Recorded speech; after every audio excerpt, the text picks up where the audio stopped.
이번 시간에 우리 대표 기출문제를 같이 한번 풀어보도록 하겠습니다. 자, 우리가 이제 관계 설정 요 파일을 이제 열었더니 지금처럼 이렇게 이제 보안 경고하고 떴죠. 그러면 우리가 이제 문제를 풀어야 되니까 여기서 이제 컨텐츠 사용 요거 이제 한 번만 클릭해 주면 됩니다. 그때 우리 이제 문제를 보니까 우리 과외라는 그 테이블에 보게 되면 학생 아이디라는 그 필드가 있고 우리 학생 테이블에 보게 되면 이제 학생 아이디라는 그 필드가 있대요. 그때 우리 과외 테이블에 이 학생 아이디라는 그 필드가 학생 테이블에 이제 학생 아이디 그 필드를 이제 참조한대요. 그때 테이블 간의 관계는 이제 m 대 1이다 그렇게 나왔고요. 이 두 테이블에 대해서 다음과 같이 이제 관계 설정해라 그렇게 이제 문제가 나왔습니다. 그러면 우리가 이제 관계 설정을 할 때는 맨 위에 이제 메뉴 중에 우리 데이터베이스 도구라고 있죠. 그래서 우리가 데이터베이스 도구 요거 이제 땅 하고 이제 찍어주고요. 여기서 이제 우리가 관계 보게 되면 우리 관계라는 요 아이콘이 있죠. 요 아이콘 요거 이제 클릭이요. 클릭하게 되면 지금 이렇게 이제 관계 설정할 수 있는 이 창이 이렇게 뜨고 화면 오른쪽에 보니까 우리 테이블 추가하고 이렇게 떴죠. 근데 만약에 이 테이블 추가 요 창이 만약에 이제 뜨지 않았어요. 뜨지 않았을 때는 우리가 여기서 이제 테이블 추가요. 테이블 추가 요거 이제 땅 하고 누르면 이렇게 이제 테이블 추가 창이 짜잔하고 떠요. 이렇게 해도 되는 거고 아니면 우리가 이런 이제 관계 설정 창에 보면 아무것도 없죠. 아무것도 없는 이런 곳에서 마우스 오른쪽 버튼 눌러주고요. 여기서 이제 첫 번째 우리 테이블 표시 요거 이제 땅 하고 이제 찍어줘도 됩니다. 이렇게 해서 우리가 테이블 추가 요 창이 없을 때 이렇게 해서 우리가 요 창을 만들어 주면 돼요. 그때 우리 문제를 봤을 때 과외라는 그 테이블과 우리 학생 테이블 이 두 테이블 간의 이제 관계를 설정하는 거죠. 그래서 우리가 과외라는 요 테이블 요 이름 위에서 더블 클릭이요. 그리고 우리 학생 테이블 요 이름 위에서 더블 클릭이요. 이렇게 이제 테이블명을 우리가 더블 클릭해 주면 그 테이블들이 이곳에 이렇게 이제 추가가 됩니다. 그러면 우리는 테이블 추가할 거 다 시켰으니까 요 테이블 추가는 더 이상 필요가 없죠. 해서 요 테이블 추가 창 요거 이제 X 버튼으로 꺼버리면 됩니다. 그리고 이 두 테이블 간에 우리가 관계를 설정할 때는 서로 이제 학생 아이디라는 그 필드를 가지고 있죠. 그 학생 아이디를 가지고 우리가 관계 설정을 이제 해줄 거예요.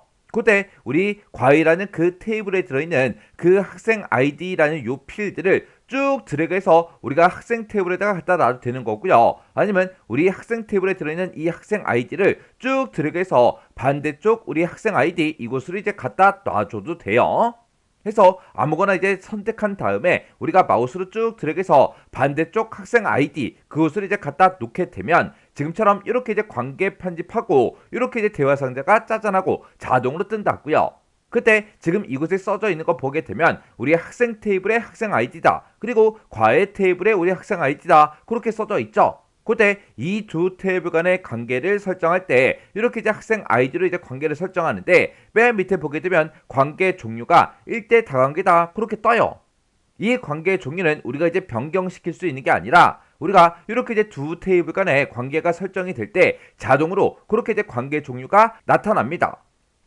그때 우리 첫 번째 지상 보니까 두 테이블 간에 항상 참조 무결성을 유지하도록 그렇게 이제 설정하래요. 그러면 그때 이 첫 번째 옵션이 우리 항상 참조 무결성을 유지하겠다 요거죠. 그래서 우리가 이거를 한번 땅 하고 이제 클릭해서 이렇게 이제 체크 표시를 해주면 돼요.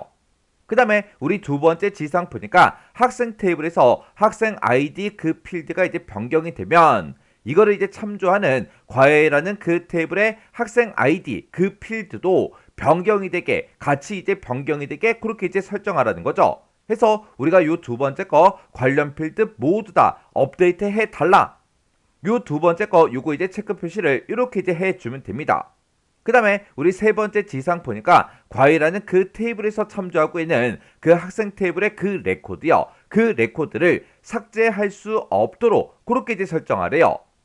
그때 우리 이제 맨 마지막 이제 옵션을 보게 되면 관련된 레코드를 모두 다 이제 삭제하겠다 그거죠. 근데 여기서는 문제에서 삭제할 수 없도록 설정하라 그랬으니까 요 마지막 요 옵션은 우리가 체크 표시를 하면 안 되겠죠.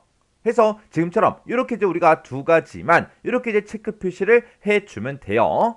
그럼 이제 우리가 문제 시킨 거 싹 다 이제 했으니까 여기서 이제 우리가 만들기 요것만 이제 땅 하고 이제 눌러주면 됩니다. 그랬더니 지금처럼 이 두 테이블 간의 관계가 1대 다관계로 그렇게 이제 설정이 됐다. 그렇게 이제 표시가 됐죠.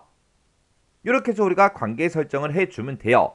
근데 만약에 내가 이제 관계 설정을 만약에 잘못한 것 같아요. 그럴 때는 어떻게 하냐? 우리가 지금 이 두 테이블 간의 관계가 지금처럼 이렇게 이제 선으로 연결돼 있죠. 요 선이요. 이 선에서 우리가 마우스 갖다 놓고 더블 클릭이요. 더블 클릭하게 되면 지금처럼 이렇게 이제 관계 편집하고 다시 뜬다고요. 그러면 그때 이제 우리가 잘못 설정한 거 그런 것들 다시 이제 편집을 해주고 여기서 우리가 이제 확인 버튼을 땅 하고 눌러주면 되겠죠. 그렇게 해서 우리가 잘못 설정한 게 있으면 편집을 이제 해주면 돼요. 근데 만약에 이 두 테이블 간의 관계를 내가 이제 없애버리고 싶어요. 그러면 이 선을 한번 이제 땅 하고 이제 클릭해주고 마우스 오른쪽 버튼 누른 다음에 여기서 이제 우리가 삭제를 누르면 관계 설정된 게 이제 해제가 되는 거예요. 이렇게 해서 이제 편집하는 거, 삭제하는 거 그런 것까지 같이 기억 좀 해두세요. 이렇게 해서 우리가 관계 편집을 다 했으면 이 관계창은 이제 더 이상 필요가 없죠. 그러면 이 관계창 여기서 X버튼 요거 이제 땅 하고 눌러서 이렇게 이제 꺼버리면 됩니다. 그때 우리가 이제 관계를 전부 다 이제 설정했으니까 변경된 그 내용이 있죠. 해서 변경된 그 내용을 저장화 시켰습니까? 그렇게 이제 물어봐요. 그러면 여기서 이제 우리가 얘를 이제 땅 하고 눌러주면 되겠죠. 이렇게 해서 우리가 관계 설정을 해주면 돼요.